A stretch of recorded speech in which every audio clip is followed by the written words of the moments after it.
Ivan is back, and tonight I have a tale for you. A friend of mine, Clay, at Terminally Nerdy, made a video called The Game of Many Deaths. In this video, he described the various fates of five of his characters that he played in a campaign long ago. It inspired me to make my own video because I have many tales from role playing games that I can share too. The Dungeons and Dragons campaign that Clay described in his video seemed like a pretty average, by the rules Dungeons and Dragons campaign. My story tonight comes from something from completely the other direction.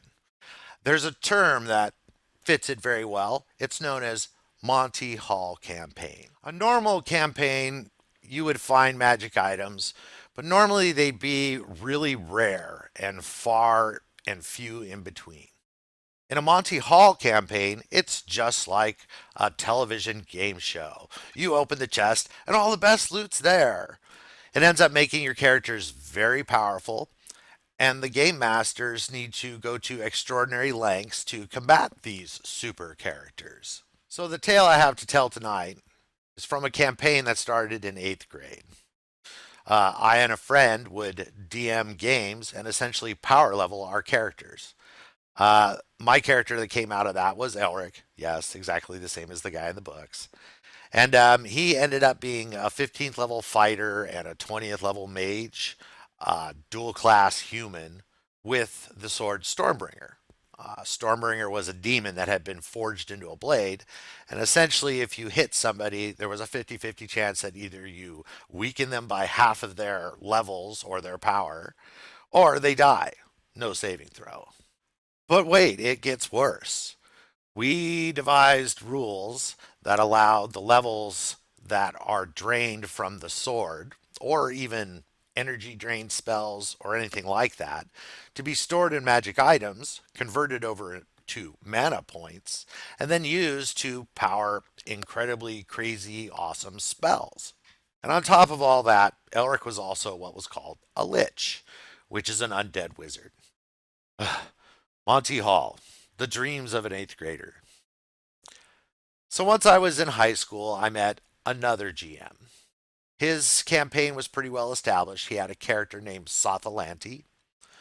This character was a 50th level human mage, had captured a mithril mine, and spent 100 years building an army of mithril golems, his fortress, and a quiver full of mithril wands. Pretty much a wand for every spell that you can think of. So these two characters were chaotic evil and very powerful. And it was always a wonder that they never tried to kill each other and take each other's stuff, except for the fact that the fight would probably come down to initiative, whoever struck first. So they never did. They made a better team than adversaries. The characters were all gathered into the Grayhawk campaign, which I was running at the time. We went to 11 with the Monty Hall in this campaign. We worked in Gamma World, brought in elements from Stormbringer, the mana magic. There were warbots from Gamma World roaming the countryside. We conquered the Valley of the Mage and built a wall that completely sealed it off. The wall was running along the tops of all the mountains. There were jets based on G.I. Joe cartoons. Um, what else was interesting? Voltron. Yes, we had Voltron. Five lions form together, stride across the land, smite our enemies. And probably one of the worst things we did is we brought nukes into the game from Gamma World. That ended up causing a mess. And I'm still not quite sure why we nuked Ket, but we did. So eventually, as we got older, that got really old.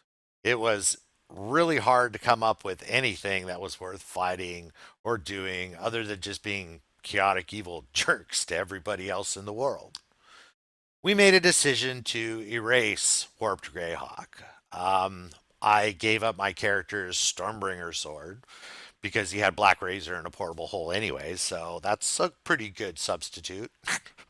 And we kept our levels. My guy was still a lich. We got rid of all the technology, all the gamma world. Um, and we moved to his world so that he could start DMing. So a fresh start. Yeah, sort of. Now we ran some adventures in the new world, but eventually it got boring for my GM. And he didn't want me to make up adventures for his world. So we ended up trying new games: Shadowrun, Cyberpunk, Magic the Gathering. One day he comes to me and says, "Hey, do you want to play your character Elric? I have something for Sotha and him to do." I'm like, "Hell yeah." So I get all ready to play, and he tells me that I finally get to take my character into his mithril mine. 10 years my character's been trying to find out what's in there, see the inside, break in. So I was excited. This is great. Until we get inside and I see that it's been gutted out and turned into a massive temple, a temple to Hastur. He who shall not be named. Bad guy. And it was also bad because at that moment I realized the GM was about to ascend my character. When a character gets ascended to godhood, they're basically no longer available to play. They're taken out of the campaign. So this was the GM announcing to me that yes, he wanted to play Dungeons and Dragons, but he wanted nothing to do with these characters anymore. So we actually started a new campaign, a legit campaign, a very plotting, slow power growth, awesome campaign that we had some of the best fun we'd ever had doing. After a couple of years of playing a nice, humble, real Dungeons and Dragons campaign, one day the GM comes to me and says, "Hey, I wrote up an adventure for Sotha and Elric." He had gotten some rules concerning playing deities, and he had made a mission for us to do for his god Hastur. My character wasn't too happy. He was still kind of mad that he got ascended against his will. But I hadn't played him in so long. What the heck? Let's go do this thing. So the mission was that we were to go to another plane and destroy a temple of Isis for Hastur. Oh, that sounded great. I went through my character, got him all ready, set him up in his godhood, collected a bunch of monsters and stuck them into extra dimensional warehouses, created an artifact sword, that would dance about and fight on its own. It was going to be awesome. So we head out and we find this temple, and it's surrounded by an army. A lot of missile firing troops. Pretty sure there were multiple dragons of the good type, gold or silver. Lots of spellcasters. And we had a really good battle smashing all these puny things before us. In my extra dimensional warehouses, I had a dragon of my own, several dinosaurs, and various other minions that I had kept from the previous game. After a while crushing these puny minions before us, we were pretty confident that this was going to be a clean sweep, no problem. That's when a mage steps through a dimensional doorway that he had opened, apparently, and he's followed by a titan crawling on its hands and knees through this opening. Titans were these beings that were 100 feet tall, so quite imposing. We really didn't take it as a threat, though, because we had crushed so many things in our past that, what's this guy? So we decide we're going to smash him and the Titan right away, forget about all what the leftovers. And we roll initiative. Sotha and Elric lost initiative. So this mage turns to the Titan and casts a spell on him.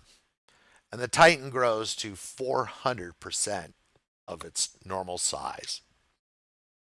The thing walked across the battlefield, took a swing at my character Elric, and drove him into the ground. Now, this character had like 175 hit points, so I had expected to just take a hit and get ready to hit back. The spell that was cast not only increased his size, but it also increased the damage he did. And he still had one more attack left.